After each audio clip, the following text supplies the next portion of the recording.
Right. There you go. Take it away, Levi. Okay, wonderful, great. Welcome everyone. My name is Levi Clarence Pinson, and I am the interim president for this RotaryEClubIndigenousOne.org. And I'm going to be reading the four-way test. The first one is it the truth? The second, is it fair to all concerned?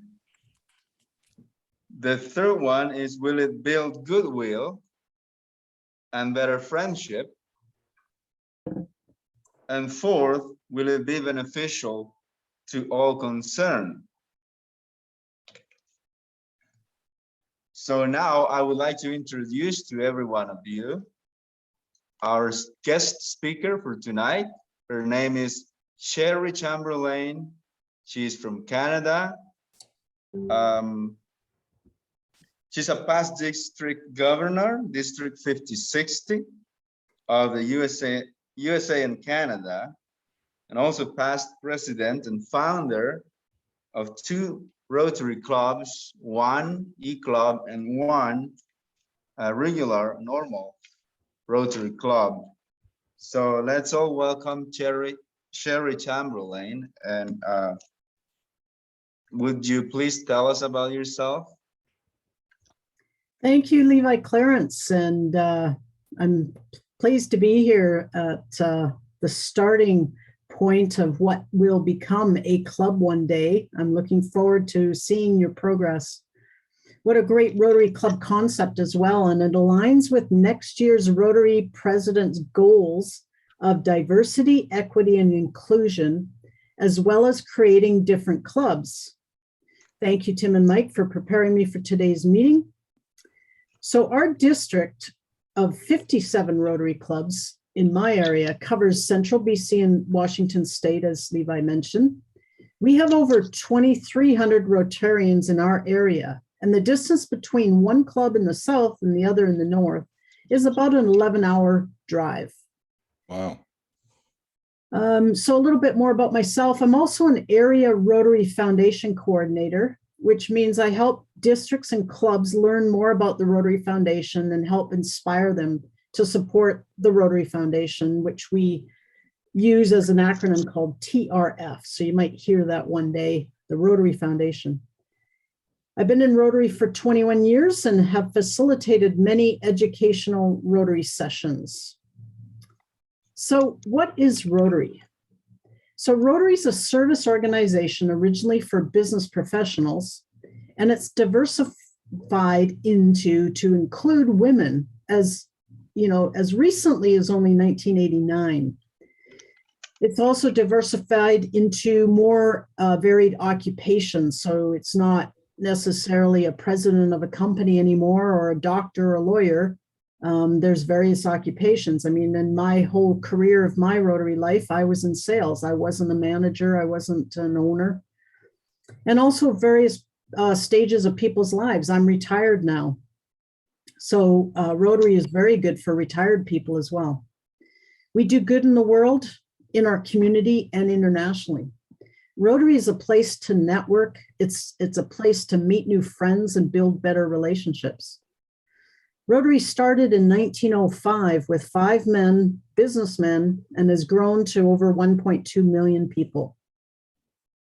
So what we do, Rotary members believe that we have a shared responsibility to take action on our world's most persistent issues. Our many thousands of clubs around the world work together in 7 areas of focus. It used to be just 6 areas, and now it's 7. We promote peace. We focus on fighting disease. We focus on providing clean water, sanitation, and hygiene. We focus on saving mothers and children. We support education. We focus on growing local economies. And the newest area of focus for Rotary is protecting the environment. This new 7th area of focus was added. It used to, in all of the other areas of focus, so when you're creating a project, You always have to ask yourself, does my project fit in one of these areas of Rotary's focus? Now more than ever, we need to make this last area of focus, protecting the environment, very important to take care of our world. This will allow clubs to create projects that could make lasting change. So Levi mentioned the four-way test, and it is kind of good for everybody to say it at the beginning of the meeting. It reminds us we can use it in our personal life. So when Rotary started with just 5 businessmen who wanted to meet for friendship and networking, they eventually added service projects to their initiatives. Rotary back then was for businessmen in 1905. And one day a Rotarian named Herbert Taylor, who took charge of a company that was facing bankruptcy, developed the 4-way test for his employees to follow. These 4 questions help all of us in business and in life stay on task for what is right. So if you're ever doubting, doing something in working with someone else in your business, or even some issue that comes up, ask yourself those 4 questions and you'll have the answer. Other topics that Rotary is involved in, like the Rotary Foundation. With the Rotary Foundation, we can fund grants of all kinds. So we donate to the Rotary Foundation, they raise money, we can apply for a grant. So say you guys want to do a project in Panama and you want to work with, say, my district up in Canada, and we want to do something to do with helping the Indigenous area focus on an environmental project or building a school or something, we could apply to Rotary. Say the project costs $10,000. No, say it costs $100,000. Well, we raise $50,000, and Rotary can help match those funds and another $50,000. So over time, the Rotary Foundation was created to help raise money, and the very first donation ever made in 1947 was $26.50. Today, the Rotary Foundation has raised and awarded over $5.3 billion since inception. Wow. These funds go to help match grant projects in our local city and community and around the world. Funds also are raised to help eradicate polio. Rotary is the biggest supporter of ending polio in this world. And there's a document that I can share in chat for you, and you can click on it, and it'll take you outside so that you can save it for later. You can download this file and have it and learn more about the Rotary Foundation. I'm doing a Rotary project right now. It's the largest grant in my area that we're doing, and we're helping a community in Haiti get a clean drinking water system. It's worth $500,000. We got 21 different clubs to participate. We got another 16 different districts to participate. And my club only had to raised $2,000. And this project has become a $500,000 project based on who we all know and the connections that we have through Rotary and getting other clubs and districts to support it. So, and that's the purpose of why are we starting a Rotary Club? Well, we want to do good in the world. We want to do projects, and Rotary is a resource. Think of Rotary as a place you can go to learn. There's a learning center to meet other people around the world and other clubs and work with them on projects to help your own community. So a little bit about the Satellite versus an eClub versus a regular club. So the difference between an eClub and traditional Rotary Club. So you'll hear a lot of Rotary leaders now say, well, an eClub doesn't really have any difference between a regular club. because a lot of Rotary clubs, due to COVID, have been meeting online. All our clubs up in Canada have been meeting virtually on Zoom, and that's why I use Zoom a lot. And so really our standard Rotary Club is an eClub if they meet online. But our real eClub who has a standard club, the difference would be a standard club has people just from that city. So you have a club in Panama and everybody lives there and they're all members of that club and they meet face-to-face for lunch or breakfast or dinner. An eClub would meet online, invite members from all over the world. A traditional club meets at the location and they may meet online. And that's why sometimes it gets confusing. Well, really we're an eClub because we meet online, but you're not really because you have members just from your city.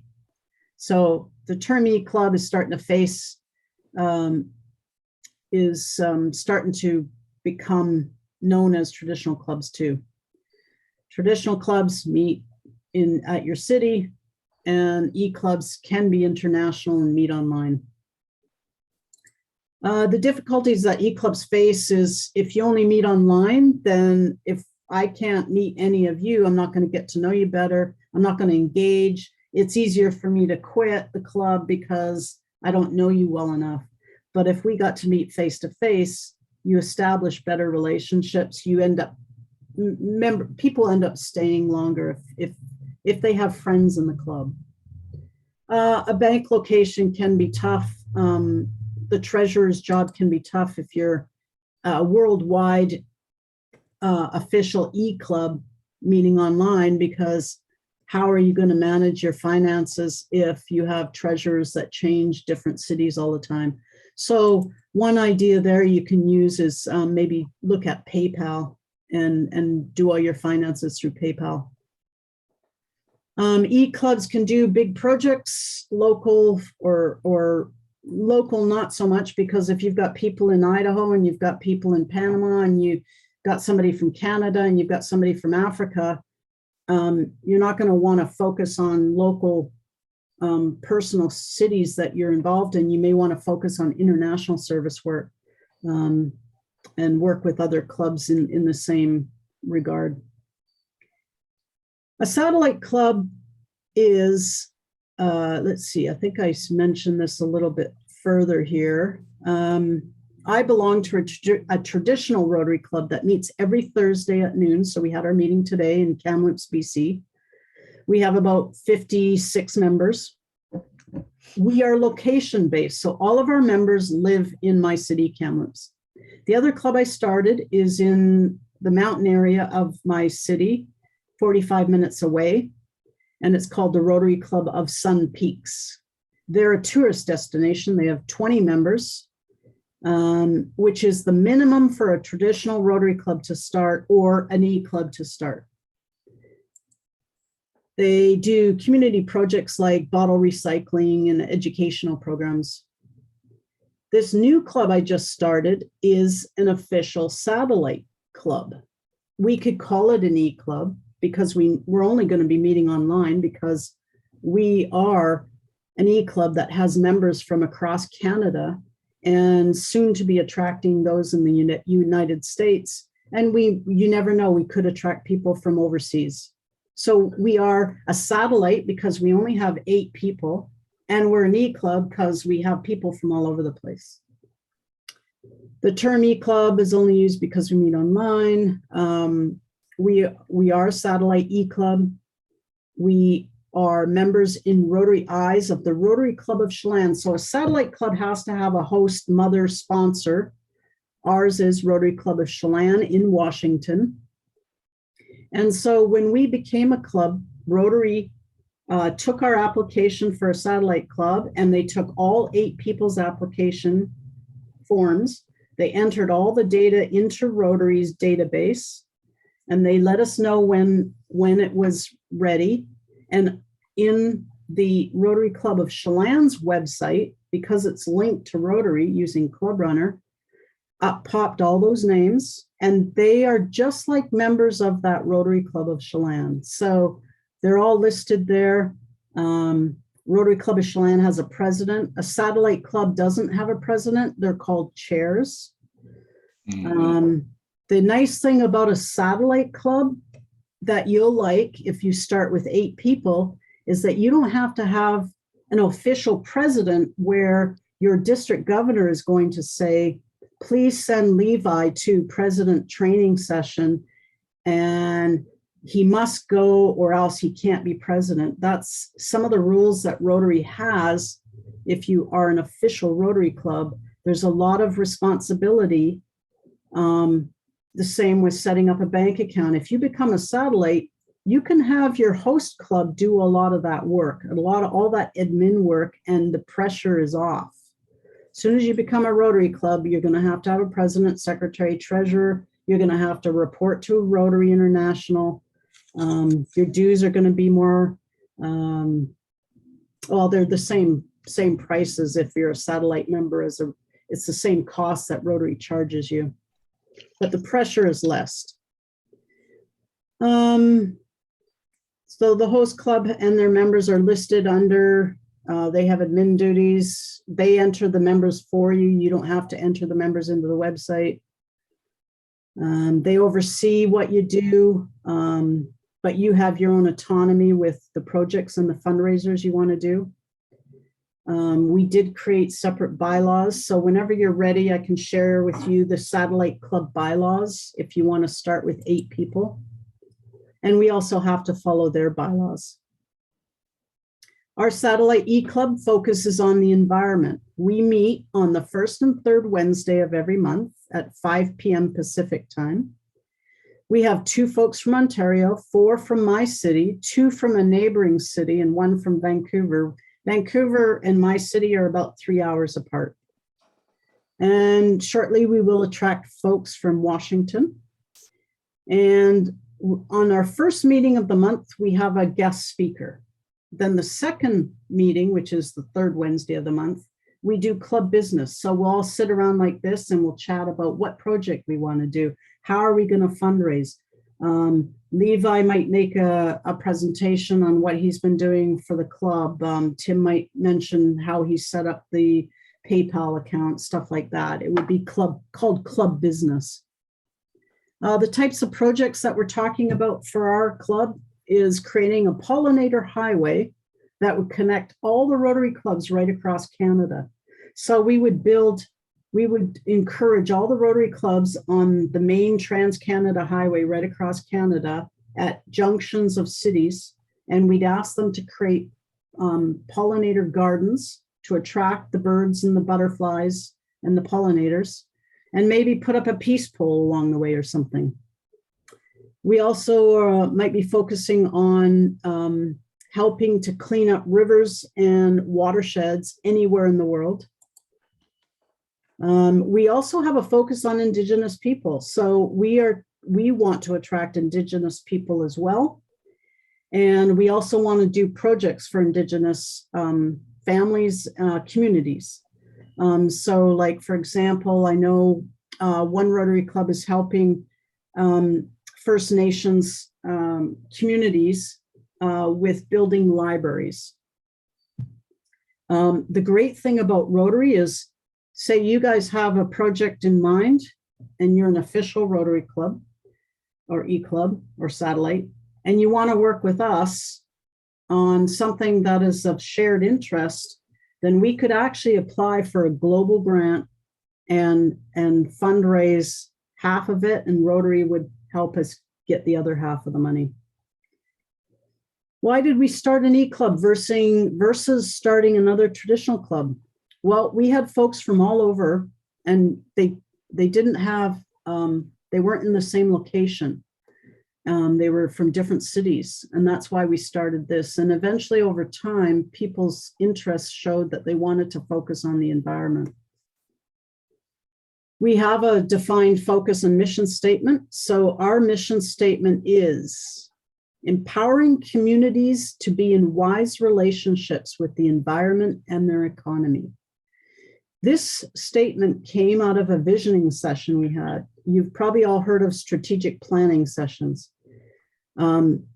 this is something that you can do if you know somebody who's really good at starting a business, strategic planning. You got to build a business plan. Well, the same thing you do for your Rotary Club. Have somebody do a visioning session with you, a strategic planning session. And out of that comes all these great ideas from all of the members. And like you, we are also inspired to work with Indigenous cultures, and we'll be looking for projects. How did we market our club, and how are we acquiring new members? So, of course, social media, Facebook, big. We have a Facebook page. If you search Rivers Rotary in Facebook, you will find us, Rivers Rotary Club. We have a website. It's rotaryrivers.org, and I can put that in chat too. And you can see our new website. We had a district person do our website for us. It's pretty simple. And then of course, we encourage every member to bring one. And if you know, this year's president's name is Shekhar Mehta. I believe he's from India. And his goal for all Rotarians is to bring one. Everyone bring one. Over my years in Rotary, I've brought in 16 new people to Rotary. And I encourage every one of you to talk to your friends and talk to them about Rotary and Rotary's initiatives and your goals, what you want to do in Rotary. Next year's president, starting July 1st, is the first ever female. We've never had a female Rotary International president. Her name is Jennifer Jones, and she will be focusing on diversity, equity, and inclusion. So when she hears about your Rotary Club, because I'll make sure that I promote it for you when you get going. I'm sure she'll want to talk to you. So promoting membership, Facebook, videos, website. You know, once you get going, you might even want to start a Facebook page now. I know WhatsApp is great too, but Facebook allows you to post pictures and videos, and it reaches a whole nother audience as well. How do we market? So work with clubs like ours. Let your district know what you want to do. Let the governor know what you're trying to do. Post and follow other Rotary clubs and districts. So once you find my district, 5060 on Facebook, follow us, we'll follow you. Most countries have Indigenous people. So in Canada, we have a lot of First Nations people, and a lot of need is in Canada. We have in the north, some of the First Nations communities have a lack of clean drinking water, which is weird because Canada has a lot of fresh water. We have a lot of problems with education. So there's a lot of First Nations populations around the world. When I was I did 7 different projects in Thailand, helping the Indigenous populations there in northern Thailand with the Aka Hill tribe. So Rotary's push is for diversity. This club is a great example of what Rotary wants us to do. Develop new clubs with diverse backgrounds and ideas.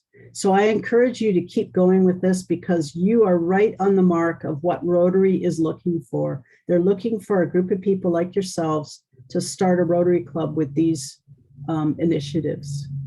And that's what I have for you now. I could go on and on about Rotary, but I think that's enough for one day. And if you want other presentations on other topics like the Rotary Foundation or doing a grant project, or my husband is a membership chair for the district. He's got some ideas on membership. So that's it for me. Back over to you, President. Thank you. Interim President. Thank you so much, Sherry Chamberlain, for sharing such wonderful information with us. It's very valuable. And as a new person in this eClub, it's something that I really need to dive into and explore to be able to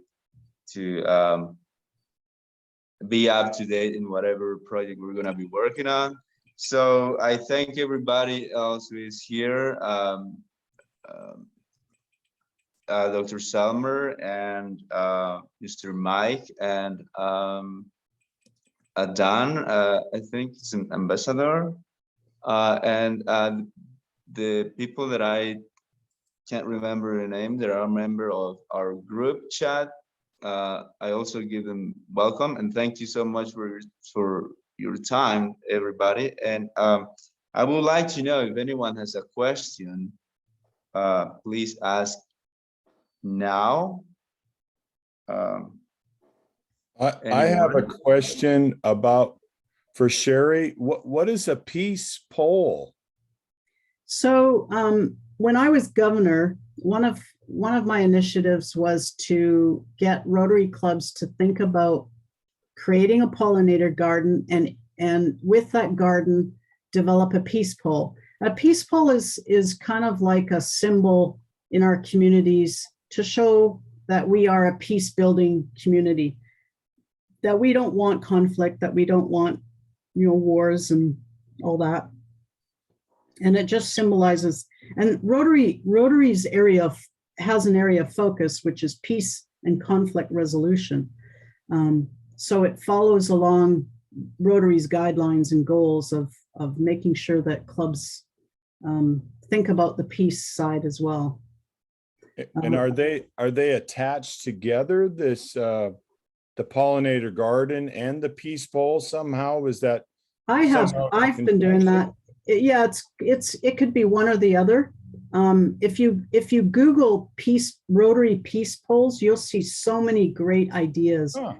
Normally it's just one big wooden pole that says peace on earth, and it's got peace in different languages.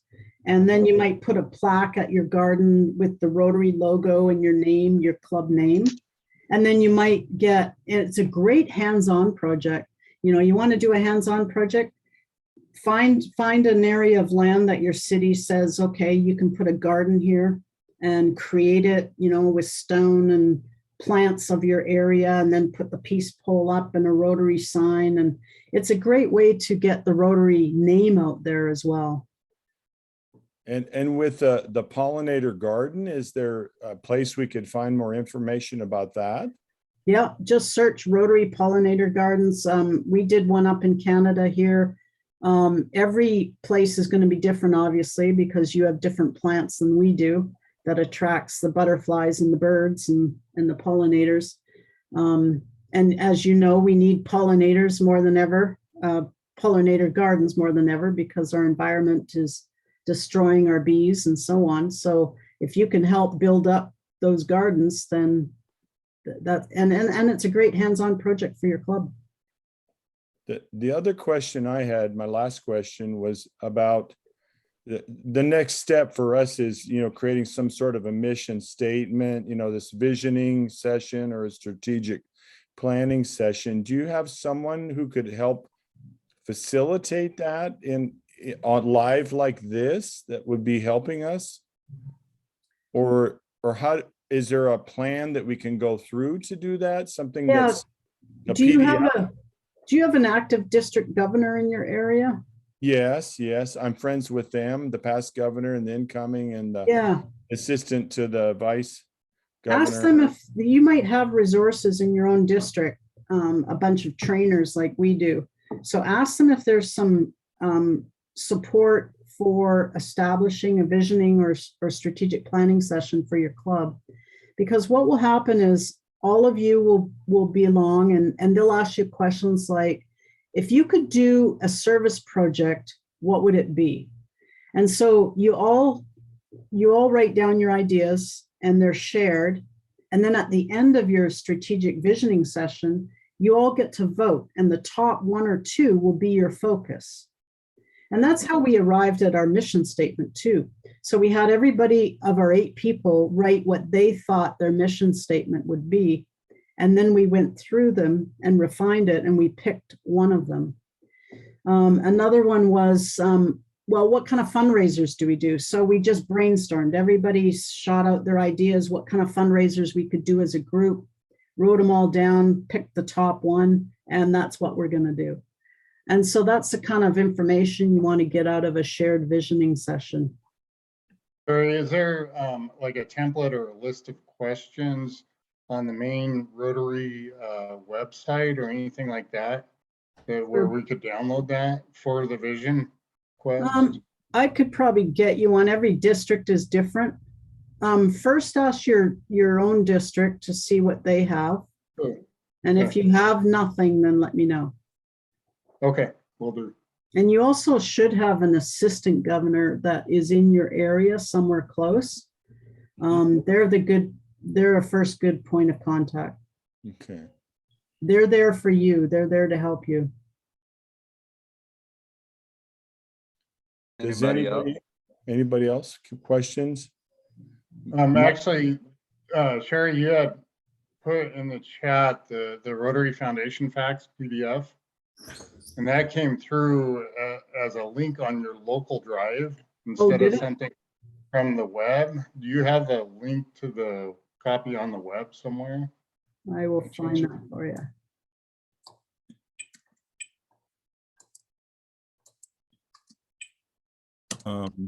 While we're doing that, That's we could also just post that in the WhatsApp group as well. okay, good idea, Mike. So that way it saves time here. If you want to just do that later. Okay. Yeah, I could do that in WhatsApp for sure. Okay, thank you so much. If I can interject, in the agenda document at the bottom, I added three kind of interesting newsy stuff. That's for your own reading later.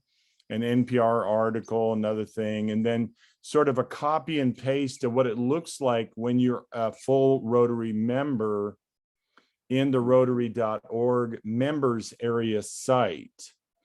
That's a resource that the non-members, which, except for the past governor and Commander Cristobal Fundora, and I do not have access to at this stage. So that number 3 at the very bottom of the agenda, that is the pull down links for a multitude of things. So if you have questions in those areas, I'm happy to facilitate searching in there and, share screening or whatever, if you're really wanting that. Levi said he was having trouble seeing the Zoom meeting and the agenda. So the next point we're at is the tech team captain, Levi, unless there's any other questions, not to take over the meeting, but just to help. Thank you so much.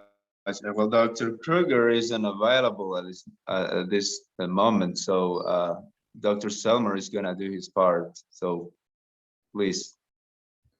Okay, let's go ahead and let Mike speak first about the website work and kind of what the vision going forward is, and the purchase of the domain and where we're going with that. Would you start that, Mike, please? Sure. So the website is RotaryEClubIndigenousOne.org, and Tim has successfully reserved that, so we have that as the official domain.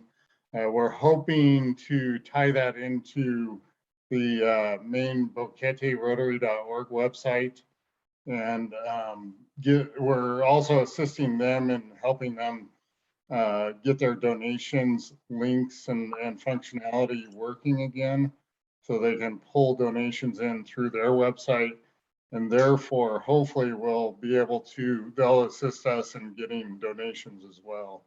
So we're actively pursuing getting our own website up, and hopefully within a week or two we'll have something up and get rolling on that as well. So that's about all I had. Okay, the issue that wasn't put on here, that Mike and I worked on this today, but before the meeting, relates to the YouTube channel. Obviously, that's part of Google. We do now officially have an email, and it is the name of the club at gmail.com.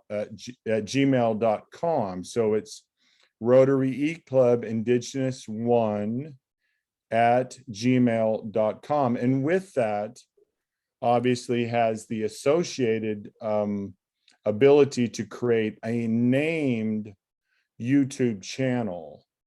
so that we can share, you know, videos about our projects that we're completing and have completed in the past. Like for Chris and I, we've done so many missions, training the Nobe police force, and myself teaching English to some of the families of the commanders and commanders. That's been a lot of fun for us, as well as the original project that I did with the Nobe speaking people. The Nobe comarca does not include all the Nobe villages. In the formation of the comarca, which is like a reserve for the indigenous, some of the communities were not included, and they took a third of the Bocas del Toro province, a third of the Veraguas comarca, and about half of the Chiriquí province, where we're at here in Boquete, a lot of us. So some of the indigenous villages were not included, and they have their own elected chief or cacique. It can be translated as a king up in Bocas del Toro. Now, just so you understand, historically, the Rotary Club of Boquete started and helped create a totally autonomous club now.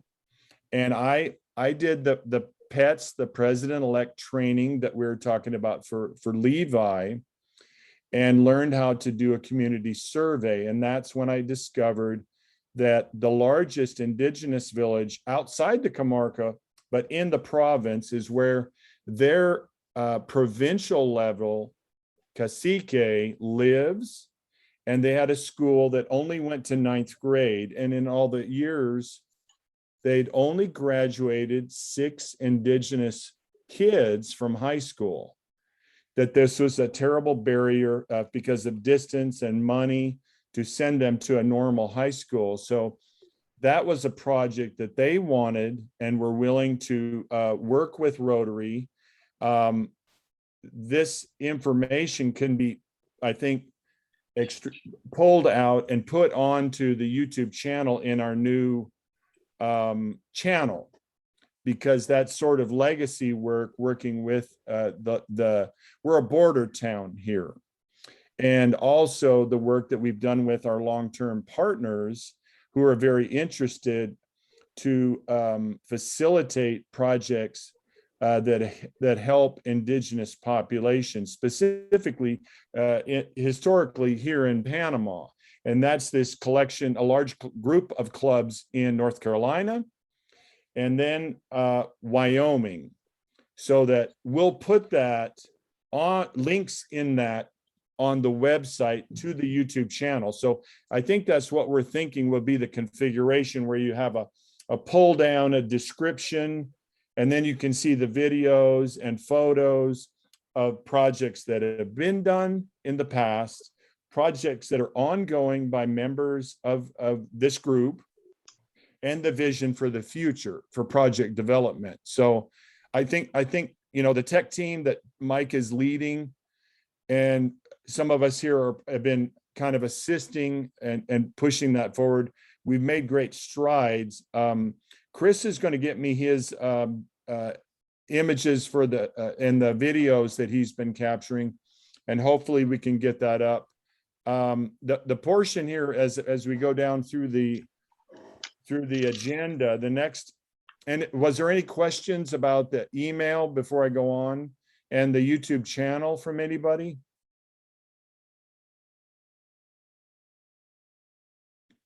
Okay.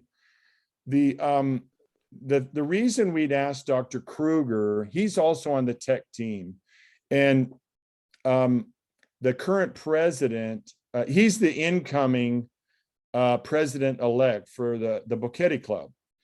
And John is a man who's the current president, who has agreed to do some what they call, maybe Sherry, you know what this is called? Is there a term in Rotary for when you help families do estate planning so that some of their inheritance would go to Rotary projects. What is that called, Sherry? Is there That's something? an endowment, so you can become, yeah, bequest or a benefactor of the Rotary Foundation.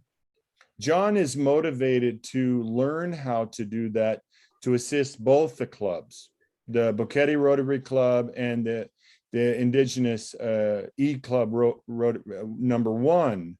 So that's one facet that I found very interesting. And the other is with our friends there, the sweet couple that's sitting together. Talk to us about Bitcoin for just a second. We've got Adrian and his beautiful wife there, about the idea of being able to accept Bitcoin one time and then ongoing donations.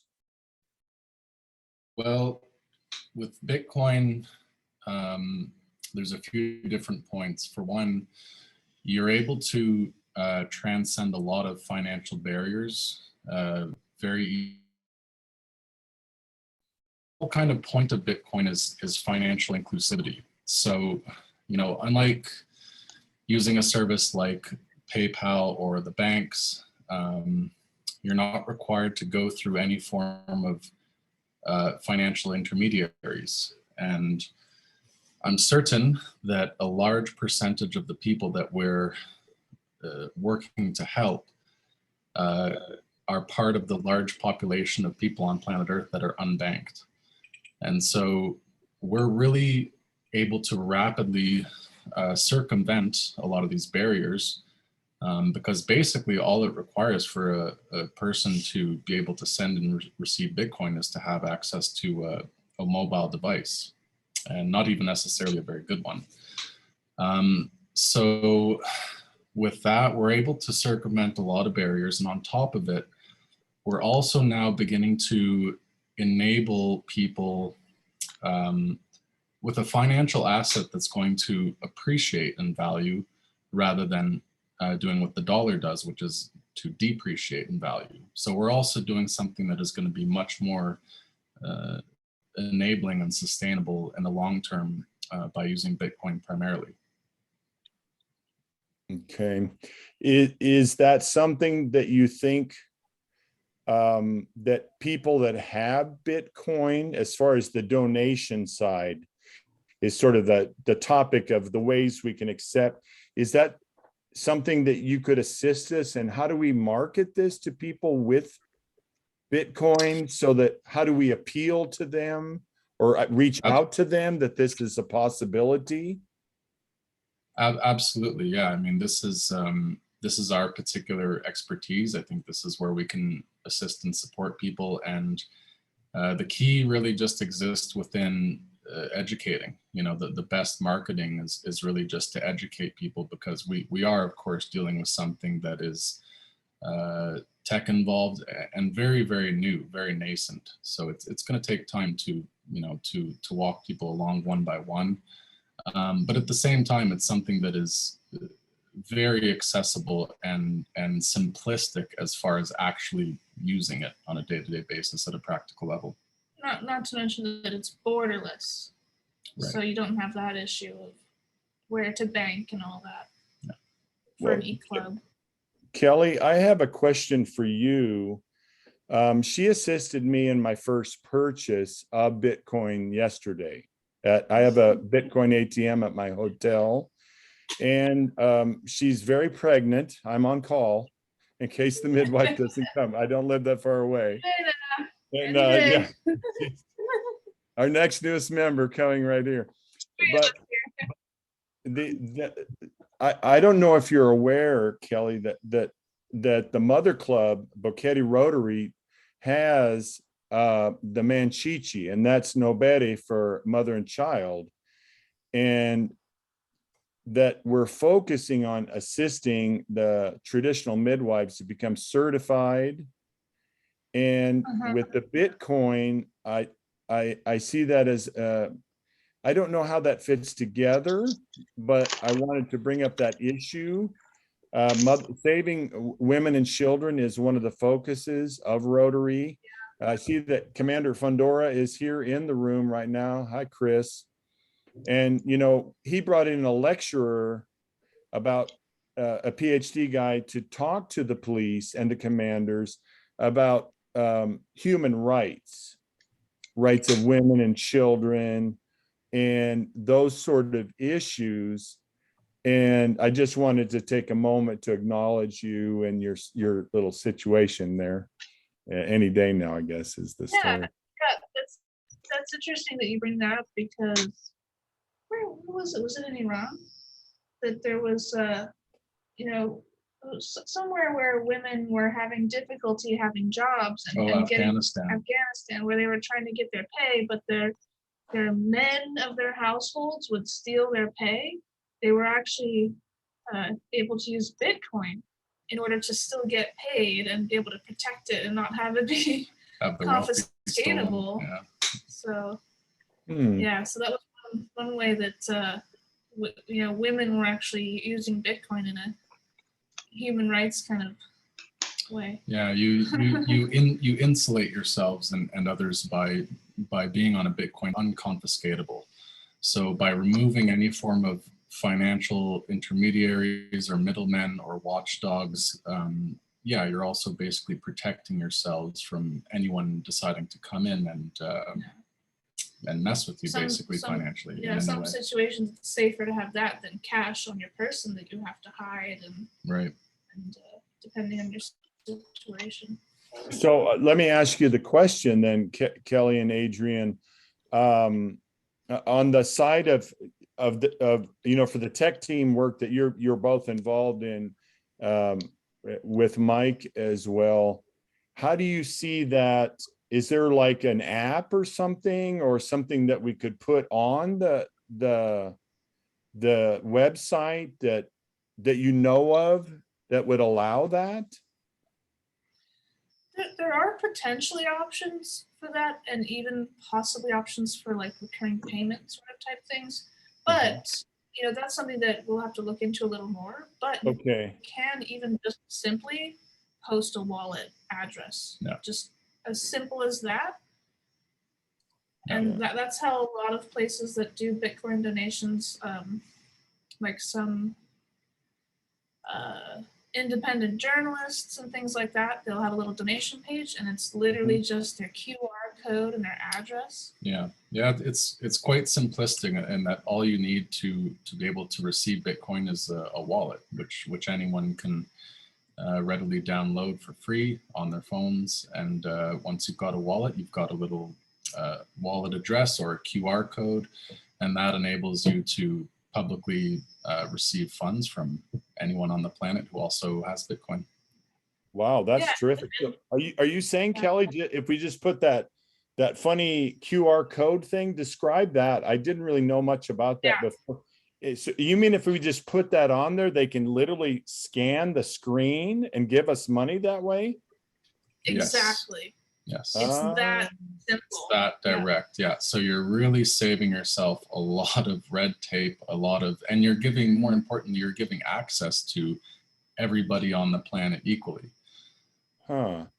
Well, I know that Adam is looking for financial support for his project. Had you looked at that, Adam, as far as using a QR code and accepting Bitcoin? Had you looked at that yet? Or is that new to you as well? No, I actually, the person I have working on my website right now, that's already been discussed. It's funny how things work out today. I was just in Buckle Tip talking to Adrian and her today. Met them for the first time. And we met 5 hours ago. Yeah, we met 5 hours ago over at Buckle Tip. So yeah, that is definitely in the works, definitely in the plans, to have that on my website and kind of get me going. But I was speaking to them more on personal terms, because my interest in it is growing as well. So, but that will definitely, once my stuff is up and going, that will definitely be on my website. It's very interesting. Senator Dan, you spend a lot of your time obviously in Panama City in Parliament, but I know, from the missions that we've been on, that you're in the interior of the Nobe Comarca. Are people using Bitcoin and PayPal or any of these other ways to, receive money, Kickstarter, and what's the other one, Mike?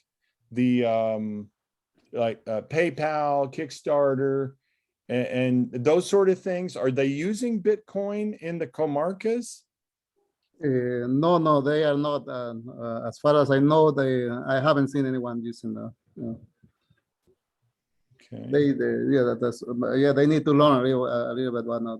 And even for me, sometimes PayPal is difficult to use sometimes. Yeah, I was very shocked that even I could learn how to do it.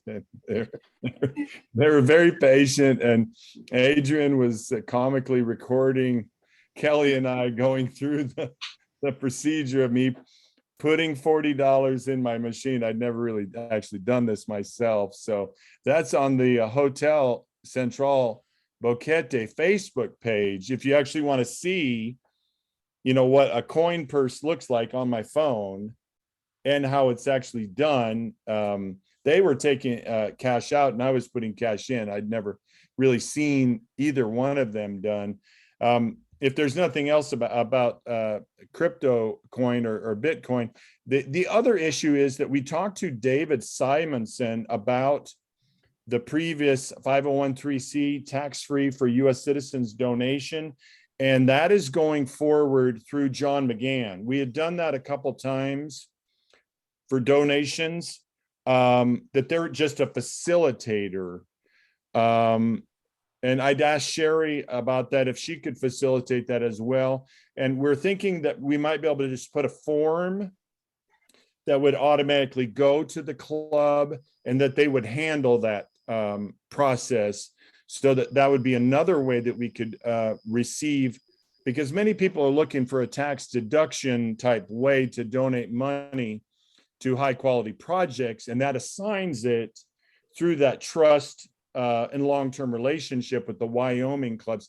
And they were David became my international fundraiser for the high school in Salt Creek up in the Bocas del Toro. And that high school has been going for 5 years, and we've graduated 3 classes. And that was a beautiful 501(c) deduction methodology that their club would receive it and then bring it to us. The North Carolina guys, they were trying to give me breaks of $100 bills. I was like, give it to the treasurer. I can't take cash. I mean, my gosh. So those are some of the things. And the other idea maybe Sherry could talk about was the Paul Harris side. I don't really know that much about that. Is that also able to be earmarked for us, Sherry? So you mean Paul Harris, don't like to send money in to get a Paul Harris? Right. Yeah. They know it. Most of these people don't know even the word Paul Harris. So Paul Harris was our founder. So Paul Harris was one of those 5 guys that started Rotary in 1905. And so over the years, they developed a token type system where if you donated $1,000 US to the Rotary Foundation, you would get a token, a nice medallion, pin, a frame, a certificate, and it shows that you are a supporter of the Rotary Foundation. People don't do it to get that, but that's what you get if you do. And so after the first $1,000, say you donated, $2,000 over your time or your years, after the first $1,000, that $1,001, you start getting Paul Harris points. So you'll get 1,001, you'd get 1 point. If you donated $2,000, you would get 1,000 points. And then what you can do from there is you could actually award somebody an honor of giving them a Paul Harris. So if I wanted to give somebody a Paul Harris, I think I've got like 8,000 points sitting in my account with Rotary, and I could award 8 separate Paul Harrises I've awarded it to my family members. I've given my husband to, if you start donating cash, like over $10,000, you're what's called a major donor, and you get a different PIN for that. So, and all that money goes to the Rotary Foundation, which in turn, the district starts getting money back from the Rotary Foundation to use to help you do a matching grant project. So if you donated $1,000 in 3 years, half of that money comes back to your district, and that money gets assigned to district grants. And district grants are different than global grants. That's a whole nother educational program. It goes in, it's quite a large program, and it takes years to learn everything about the Rotary Foundation. But, you know, Rotary Foundation is rated the #1 charity for many years in the world, because 95% of all our money goes to projects. Only 5% is used for administration. Wow. So it's #1, you're saying? #1 on Charity Navigator, yeah. Wow. It's Okay. way better than well, the Red Cross has its great things as well, but they use something like, I think 70% of their money goes to admin. I can't remember what the percentage is, but yeah. Okay, so to finish up my section before Levi asks for new business and a motion to close, is there any questions about the website issue, YouTube, the email, the 4+ proposed methods for funding and linking it there? Anyone? If not, I'll turn it back to Levi for new business.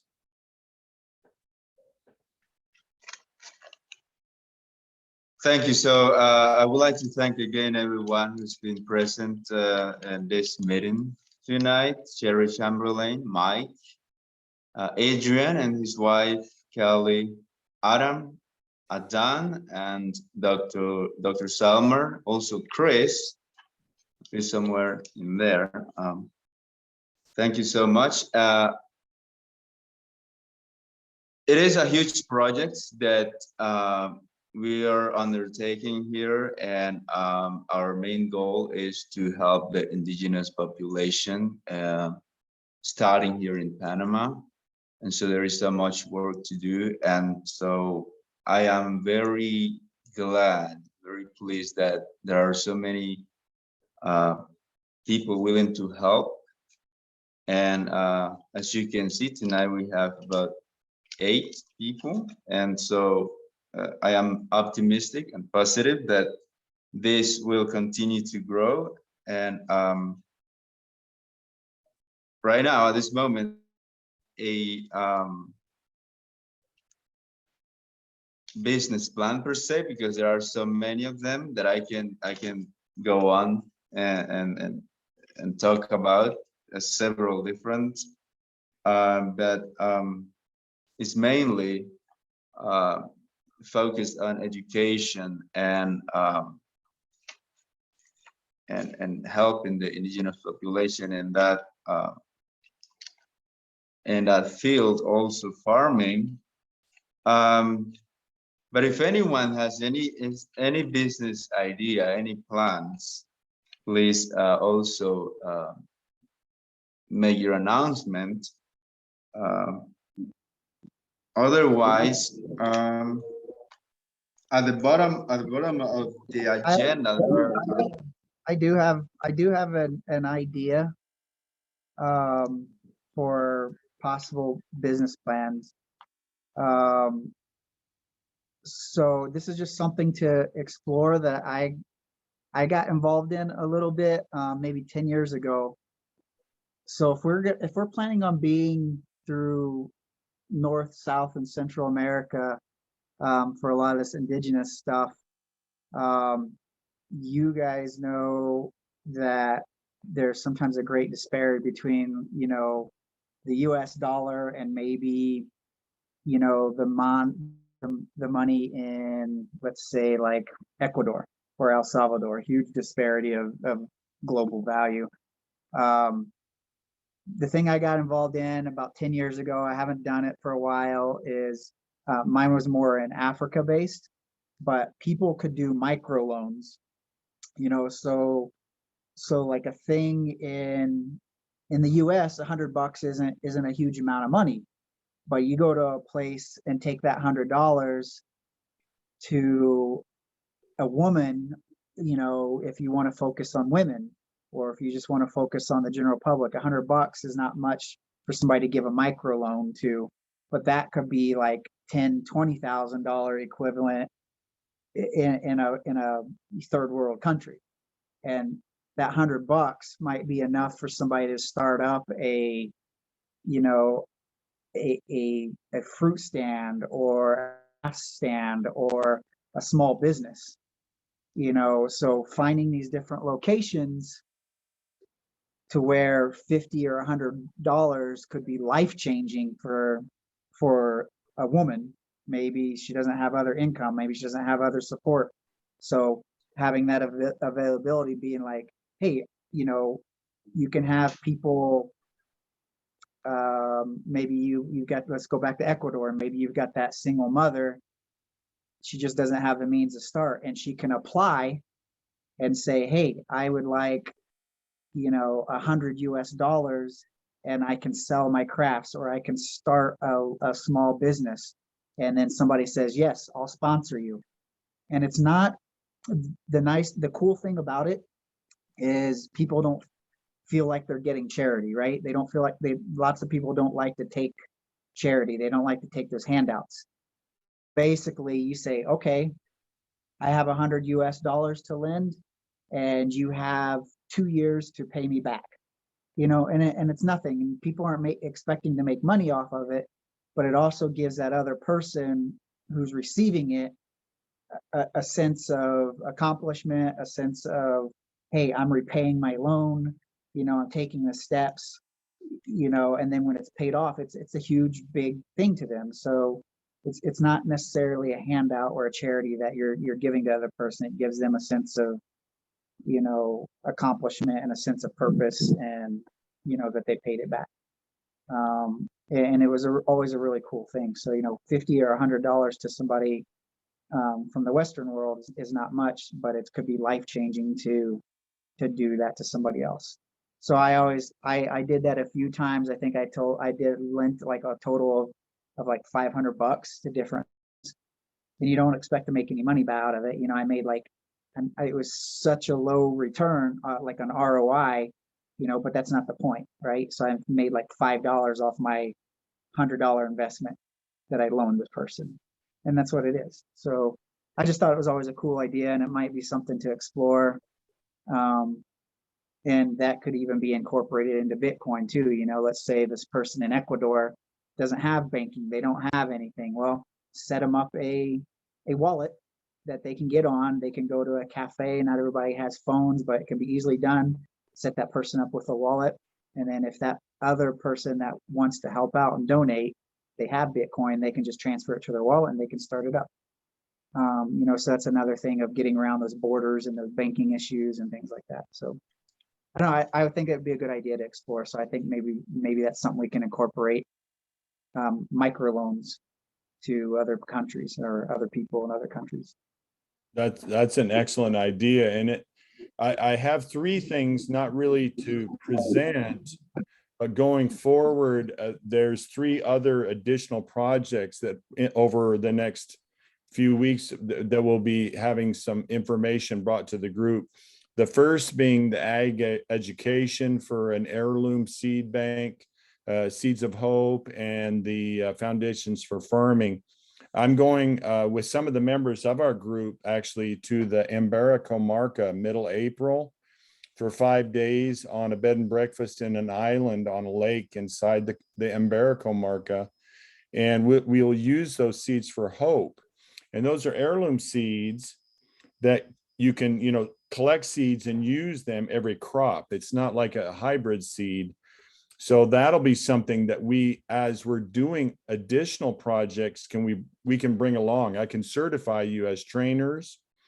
sorrel is an expensive fruit here that you can make jams and jellies. Then we have our own seed bank from one of the founders of UTEMA. It's a private university here in Panama. And I was just down at their bio-research center, and that's where those of us who are Panama based will be invited at the end of April for a Sunday barbecue. So it's a meetup. And Nixa is a member of this group, and she's also a member of the Rotary Club of Boquete's mother club, which is David, the provincial capital. And she gave Phyllis and I a big bag of sorrel seeds. And this is